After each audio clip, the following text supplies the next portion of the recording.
একটা দুঃসংবাদ আছে, যারা আমাকে ভেঙে চুরে টুকরো কাচের মতো ছড়িয়ে দিতে চেয়েছিল তাদের জন্য।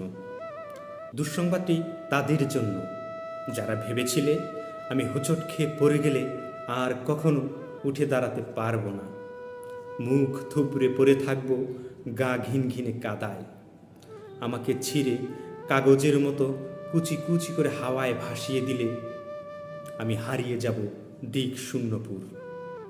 যে আমাকে টেনে হিচড়ে নামিয়ে নিতে চেয়েছিল অতলান্তিক বিষাদ সমুদ্রে, ডুবিয়ে দিতে চেয়েছিল এক পৃথিবী বিম্বিসায়। যে আমাকে অযুত রাতের কান্না লিখে দিয়ে বুকের ভেতর খুঁড়ে দিতে চেয়েছিল শ্যাওলা জমা স্যাঁতসেঁতে এক মজা পুকুর। যে আমাকে দুঃখ দিয়ে পুড়িয়ে শেষে উড়িয়ে দিতে চেয়েছিল